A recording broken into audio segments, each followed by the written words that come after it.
안녕하세요. 천문학자 이명현입니다. 2020년 10월 달에도 노벨 물리학상 수상자가 발표가 되었는데요. 이번에는 세 분이 함께 공동 수상을 하십니다. 이번에 노벨 물리학상이 주어진 주제는 블랙홀인데요. 언젠가는 받을 것이라고 생각을 하고 있었는데 그게 올해일지는 뭐 아무도 몰랐었던 거죠. 그 세 분이 타셨는데 그 세 분 중에 한 분은 이론으로 블랙홀에 대한 이론을 정립하신 분으로 수상을 하셨고요. 나머지 두 분은 블랙홀의 존재를 실제로 관측을 통해서 증명하신 분들입니다. 그래서 보통 노벨 물리학상 같은 경우 보면 이제 그런 이론적인 토대를 만드신 분들하고 그것을 관측적으로 입증하신 분들이 이렇게 공동 수상하는 그런 경우가 있고요. 왜 그런지 모르겠는데 3명 이상을 공동 수상자를 안 주는 그런 이상한 전통이 있어요.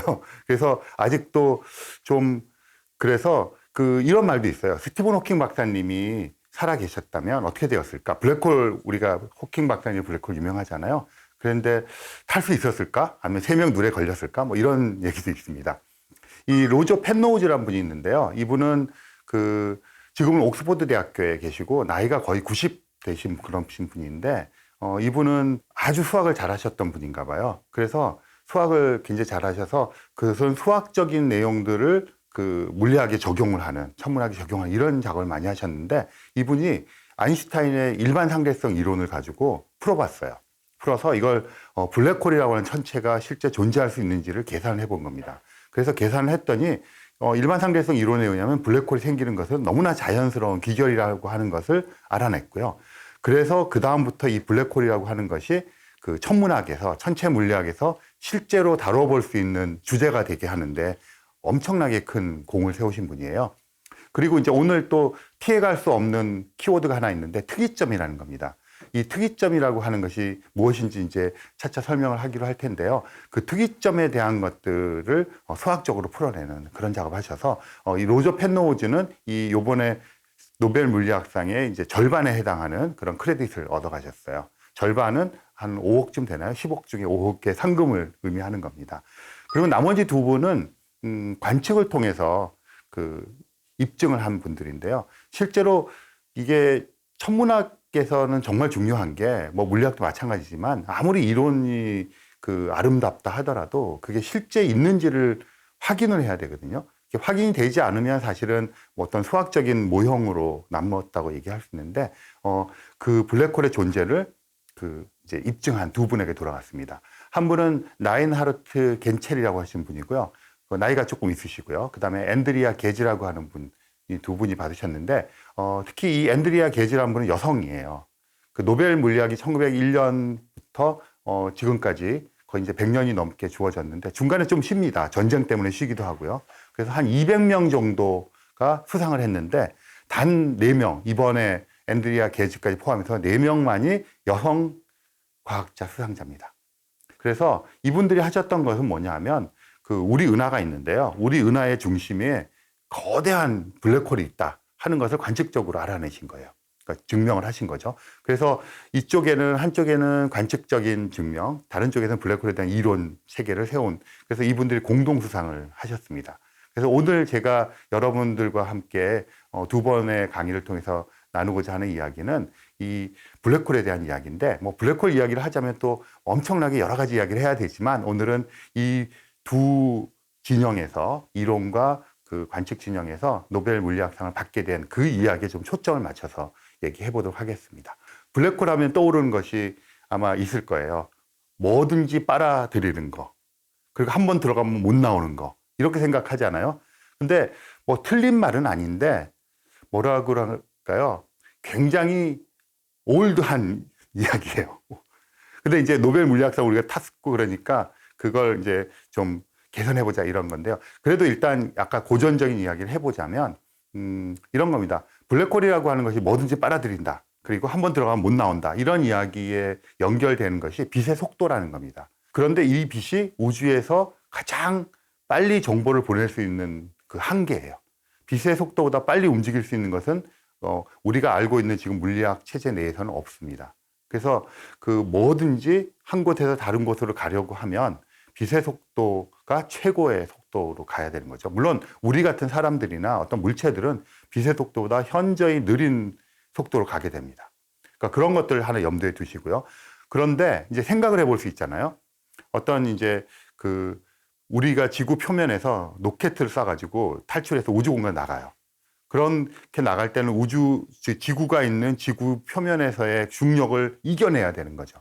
그래야지 우주로 벗어나는 거거든요. 제가 아무리 공을 잘 던진다고 하더라도 공을 뭐 이렇게 막 정말 빠른 속도 던져도 올라갔다 떨어져 버립니다. 그 이유는 탈출 속도를 넘지 못했기 때문에 그래요. 지구 표면의 탈출 속도가 대략 1초에 11km 정도를 움직이면 되는데 엄청난 속도죠. 1초에 뿅 할 때 11km를 날아가야 되는 건데, 그런데 이 탈출 속도는 그 천체의 질량과 관련이 있습니다. 그러니까 이게 무거우면 무거울수록, 또 사실은 정확한 질량 밀도인데 그 밀도가 높으면 높을수록 표면에서의 그 탈출 속도가 커집니다. 근데 상상을 해볼 수 있는 거죠. 표면에서의 탈출 속도가 200km per second, 1초에 200km. 그러면 정말 탈출하기 힘들겠죠. 근데 이게 점점 커져서 이 어떤 천체의 그 질량 밀도가 너무너무 커져서 이 표면에서의 탈출 속도가 빛의 속도와 같아지는 상상을 해보시면 30만 km per second예요. 그러면 빛을 쏘면 올라가지도 못하고 그냥 거기서 끝나버리겠죠. 그리고 설사 뭔가 올라간다 하더라도 이렇게 떨어져 버리겠죠. 그러니까 바깥에서 볼 때는 그 빛의 속도가 표면에서의 탈출 속도와 똑같아지는 지점들 연결시키는 그런 어떤 경계선이 생길 것이고, 그 경계선 안으로 뭔가가 들어가면 빛이 다시 나오지 못하니까 밖에서는 뭔가가 들어가기만 하고 보이지 않고 그 내부에서 어떤 일이 벌어진지 아무도 알 수 없는 그런 경계 안쪽이 생기게 되는 거죠. 그런 것을 블랙홀이라고 고전적으로 얘기를 했어요. 그러면 근처에 가면 이 표면에서의 중력이 너무 세니까 근처만 가면 막 빨려 들어가 버리고 속에 있는 거는 우리가 볼 도리가 없고, 그래서 블랙홀이라고 하는 것은 그런 어떤 경계 지역 안쪽을 얘기를 고전적으로 해왔어요. 그러면 근처에 가면 다 빨려 들어가고 흔히 우리가 얘기하듯이 뭐든지 빨아들이고 속에 있는 거는 나오지 못한다. 이게 고전적인 의미의 블랙홀이거든요. 네, 그런데 맞는 이야기인데 그것을 아주 현대적이란 말은 지금 중력 이론은 일반 상대성 이론으로 기술을 하고 있습니다. 그러니까 만유인력 법칙 배우셨죠? 보통 요즘에는 보편 중력 법칙이라고 그렇게 얘기를 합니다. 그런데 그거는 이제 서로 어떤 물체와 물체가 있으면 서로 잡아당긴다. 그러니까 질량이 큰 물체가 있으면 작은 물체가 더 잡아당겨지는 거죠. 그런 걸 이제 만유인력 법칙 또는 보편 중력 법칙이라고 얘기하는 건데, 그거는 뉴턴 역학이에요. 고전 역학이라고 부르고요. 실제 상황이 아닙니다. 일반 상대성 이론에서 아인슈타인이 중력 이론을 발표했고요. 지금은 중력 이론은 모두 다 일반 상대성 이론을 기술을 합니다. 그래서 제가 블랙홀 얘기를 하면서 고전적이라고 얘기했던 이유가 일반 상대성 이론이 아닌 만유인력 법칙의 그런 것들을 쭉 따라서 하면 그런 빛의 속도가 되는 경계선이 생기고 뭐 어쩌고 하는 이야기는 만유인력 법칙으로도 쭉 유도를 할 수가 있어요. 그렇게 하면 이제 만유인력 법칙에는 중력이라고 하는 힘의 실체가 있으니까 뭐든지 빨아들인다, 잡아당긴다 이런 개념이 있는데, 일반 상대성 이론에서는 전혀 다른 개념으로 가고요. 로저 펜로우즈가 접근한 블랙홀의 방식이 이 일반 상대성 이론으로 하기 때문에 일반 상대성 이론을 몇 분 동안 요약해서 간단히 얘기를 하고 넘어가도록 하겠습니다.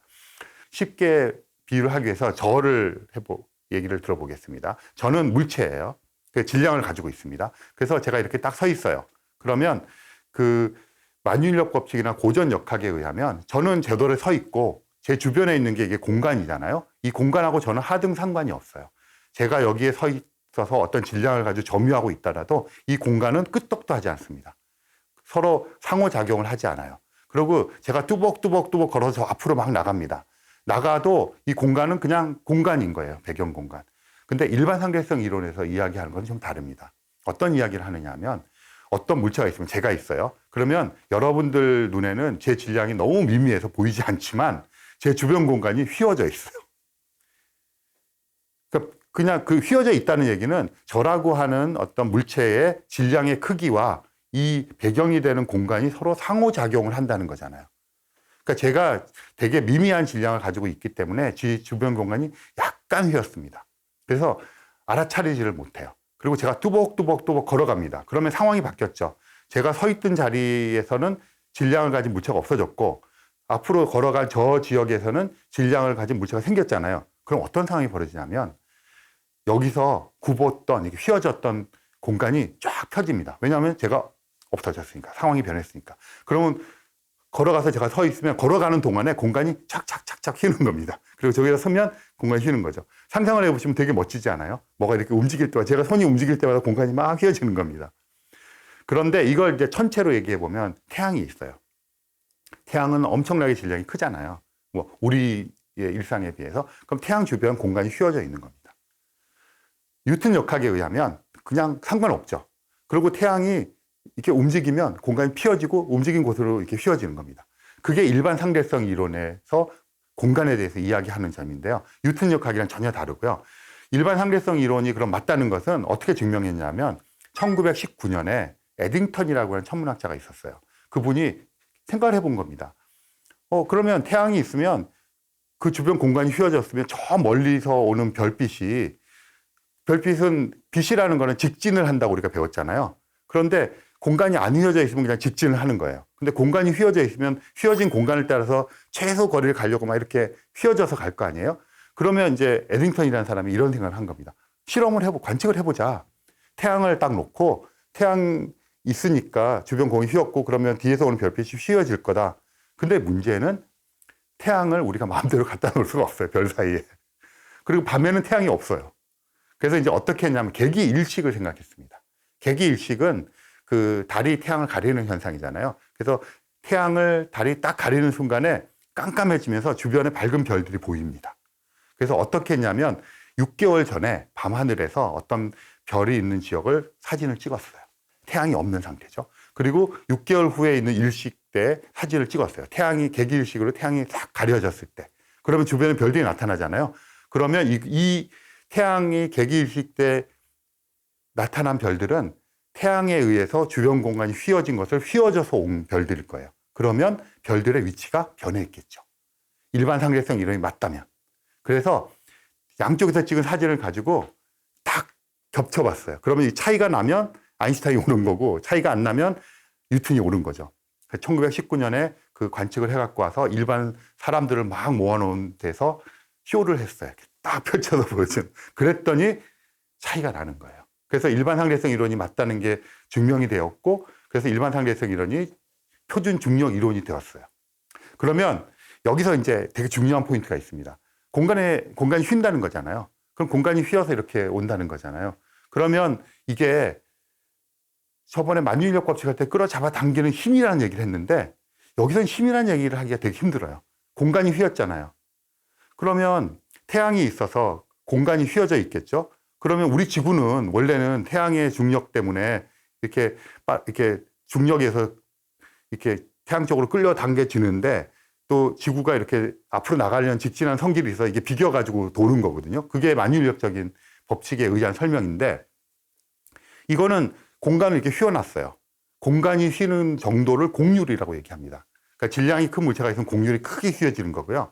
질량이 작은 물체가 있으면 공률이 작게 휘어지는 겁니다. 그럼 공률 휘어졌다 이런 얘기를 하는 것은 역학이 아니고요. 기하학입니다. 그래서 이건 어떻게 되냐면 이렇게 휘어졌잖아요. 그럼 태양이라는 질량을 가진 천체가 공간을 휘어놓았어요. 이렇게 휘어놓으면 이렇게 휘어진 곳에 공률이 파여져 있으니까 우리가 이렇게 파여져 있는 공간에 구슬 같은 거 던지면 구슬이 떼굴떼굴 굴러다니잖아요. 그 공률의 크기에 의해서. 그러면 지구는 일반 상대성에서 어떻게 표현하냐면 돈다고 얘기를 안 하고 떼굴떼굴 굴러다닌다고 얘기를 하는 겁니다. 그리고 파여진 공률의 크기가 중력의 크기예요. 그러니까 공률의 크기가 중력의 크기예요. 그러면 이거는 힘이라는 개념이 없고 어떤 물체가 휘어져 있는 공률을 만드는 공률이 중력의 크기가 되는 것이고 그 중력의 크기에서 만들어진 공간을 주변의 물체들이 굴러다니는 거죠. 이게 일반 상대성 이론입니다. 굉장히 다르잖아요. 그래서 이 일반 상대성 이론을 가지고 생각을 해서 블랙홀이라는 천체를 가야 되니까 블랙홀을 그냥 단지 빨아들인다고 개념이랑 굉장히 다르잖아요. 일반 상대성 이론 한 가지만 더 얘기를 하고 이제 펜로우즈 얘기로 넘어가 보도록 하겠습니다. 그러면 이제 지구가 있어요. 지구랑 태양이랑 블랙홀을 비교해 보겠습니다. 지구의 그 질량 밀도하고 태양의 질량 밀도가 블랙홀의 질량 밀도가 굉장히 달라요. 지구가 이제 제일 작으니까 조그만 파놨을 거예요. 주변 공간을. 그러니까 공률이 작다. 그럼 중력이 작다. 이런 거고요. 그러면 태양이 있으면 태양은 지구보다 엄청 크니까 태양 주변의 공간을 더 많이 휘었겠죠. 그러면 공률이 더 크다. 이러는 거고요. 태양보다 10배 질량이 큰 어떤 그 별이 있으면 그 별 주위의 공간을 더 많이 휘었겠죠. 블랙홀은 굉장히 작은 곳에 엄청나게 큰 질량이 들어가 있어서 그 질량 밀도가 엄청나게 큰 천체를 그 블랙홀이라고 하는 거예요. 고전적으로 얘기할 때 표면에서의 그 탈출 속도가 빛의 속도가 가까워진다는 얘기는 표면에서의 그 밀도가 엄청 높다는 얘기거든요. 그러니까 극단적으로 높은 천체가 블랙홀이에요. 그럼 블랙홀은 이걸 휘는 게 엄청 휘게 하겠죠. 근데 엄청 휘게 이렇게 하니까 공률이 엄청 큰 거예요. 그러면 어떻게 했습니까? 지구 주위를 지나가는 구슬하고 블랙홀 주위를 지나가는 구슬은 블랙홀 주위에 빠질 확률이 더 높겠죠. 이게 가파르니까 우리도 걸어갈 때 조금 파여진 곳은 그래도 한 두세 바퀴 돌고 빠질 텐데 블랙홀 근처를 가기만 하면 미끄러지면 대책이 없이 빠져버리는 거죠. 그래서 블랙홀 이야기를 할 때 일반 상대성 이론에 의하면 잡아당겨서 빨아들인다 이렇게 표현을 안 하고요. 블랙홀이 만들어 놓는 거의 무한대에 가까운 급격한 공률 주위를 가다가 떼굴떼굴떼굴 굴러 떨어진다 이렇게 표현하는 겁니다. 그러니까 굉장히 다르잖아요. 네, 이거를 명심하시고요. 이제 첫 번째 허들을 넘으신 거고요. 이제 두 번째 허들을 넘으시면 펜로우즈의 이야기를 이제 이해하실 수가 있겠습니다. 이 펜로우즈라는 사람이요, 1965년에 논문을 한 편 발표했습니다. 그게 그 중력 붕괴와 그 시공간 특이점, 뭐 이름 다 나왔잖아요. 지금 그러니까 중력 붕괴라는 얘기는 이제 할 거고요. 시공간, 그러니까 그 아까 공간 시공간이라는 단어가 나온 걸 보면 일반 상대성 이론에서는 이 시공간이 휘어진다는 것을 지금 얘기했잖아요. 그 얘기하고 특이점이란 제목입니다. 그래서 이게 중력 붕괴와 그 시공간 특이점 3페이지짜리 논문이에요. 그리고 심지어는 한 페이지는 반이 다른 논문이 이렇게 겹쳤기 때문에 이거 막 짜집기 하면 한 2페이지 만에 할 수 있는 논문이고요. 그림 딱 한 장 있습니다. 그림 딱 한 장인데 그 그림이 엄청나게 유명한 그림이고요. 그 그림에 대한 설명을 어쩔 수 없이 잠깐 하고 넘어가야지 되겠습니다. 그래서 이 펜로우즈가 1965년에 이 논문을 발표하면서 블랙홀이라고 하는 것이 그전에도 다른 사람들이 이제 좀 했지만 정말로 우리가 다룰 수 있는 천체 물리학의 이제 그 소재가 되어버린 거죠. 이 펜로우즈의 그 것은 어떤 거냐면 어떤 별 같은 천체를 가정을 했어요. 그럼 이 천체가 있으면 천체라고 하는 것은 구성원들이 있는 거잖아요. 그 구성원들은 물질이에요. 근데 물질이 많이 모여 있으면 이게 중력의 영향 때문에 불안정해져서 이렇게 붕괴를 합니다. 그러니까 사실은 그 붕괴를 한다는 고전적으로 얘기하면 이 물질들이 너무 많아서 이 물질끼리 쫙 이렇게 그 서로 잡아당겨서 하는 것이고 그 물질들이 많다는 얘기는 공유를 많이 파놓으니까 급격하게 파놓으니까 이게 붕괴를 한다고 이렇게 생각할 수 있거든요. 그래서 어떤 물체가 있는데 엄청나게 이 그 뭐라 그럴까요? 그 자체적으로 그게 불안정해서 수축을 하는 어떤 물체를 생각해 보면 물체가 이렇게 수축을 한다는 얘기는 밀도가 높아진다는 얘기잖아요. 그러니까 처음에서 뭐 지구 같은 것들이 지금 지구의 크기인데 이게 뭐 만약에 100m로 줄어든다. 그럼 100m 안에 지금 지구에 있는 모든 물질을 집어넣어야 되니까 밀도가 엄청 높아지겠죠. 지구를 한 2cm, 3cm에 다 집어넣는다면 밀도가 엄청 높아질 거예요. 이렇게 어떤 물체가 수축을 해가지고 작아지는데 질량은 똑같이 가면 질량 밀도가 엄청 높아지는 거죠. 이런 과정이 어떤 중력 붕괴라고 하는 과정입니다. 실제로 별에서 일어나는 과정이고요. 그런데 상상을 해보는 거죠. 이 중력 붕괴가 끝없이 일어나면 어떻게 될까? 이게 중력 붕괴가 일어나는 것을 상대성 이론의 그 공률과 맞춰보면 처음에 이만했을 때, 줄어들었을 때 생각해보면 이렇게 줄어들면서 주변 공간이 처음에 이랬을 때 그 주변 공간이 휘는 정도가 있었겠죠. 이게 더 쫄아들어서 표면 밀도가 높아졌어요. 그럼 이쪽의 공률은 그대로 있고 이게 쫄아든 근처는 공률이 더 심해졌겠죠. 점점 더 작은 곳에 더 큰 질량이 들어갈수록 중력 밀도는 표면에서의 중력 밀도는 그 질량 밀도는 커지고 그러면 주변 공간이 점점 휘어질 거 아니에요. 이게 바로 블랙홀의 생성 과정이에요. 그래서 쭉 가다가 보면 이렇게 점점 공률이 커진다는 얘기는 중력이 커진다는 얘기고 주변에서 표면에서의 중력이 커진다는 얘기고 이렇게 점점 가다 보면 상상하기에 이게 거의 점으로 붕괴를 해가지고 점이 되어버렸다. 그러면 그 점에서는 공률이 무한대가 되고 질량 밀도가 무한대가 되고 그런 점을 상상할 수 있잖아요. 그런 점을 특이점이라고 얘기하는 겁니다. 그래서 일단 한번 어떤 중력 붕괴를 시작한 물체가 있다면 이 붕괴를 막을 수 있는 어떤 메커니즘이 없이 붕괴를 시작하면 이 붕괴는 끝없이 일어난다는 거죠. 그러면 끝없이 일어나서 결국은 특이점으로 붕괴를 해버리게 되는데 그 특이점이 바로 블랙홀이라는 거예요. 그러면 지금 일반 상대성 이론에서 그 특이점과 그 근처의 주변 공간에서 이 시공간이 어떻게 휘는지를 보면 그 휘는 정도를 보고 블랙홀에 대한 연구를 할 수 있을 것이다. 이렇게 한 것이 저 논문의 요지입니다. 그래서 이제 블랙홀을 우리가 생각을 하면 되게 간단해요. 블랙홀이 이렇게 줄어들어가지고 점이 됐잖아요. 그럼 점이 되는데 이 점이 특이점이고 특이점 근처에 어떤 그 아까 처음에 제가 말했던 경계선이 생깁니다. 그걸 사건의 경계선이라고 불러요. 사건의 경계선인데 왜 그러냐면 그 사건의 경계선은 탈출 속도가 빛의 속도와 똑같아지는 지점을 이은 겁니다.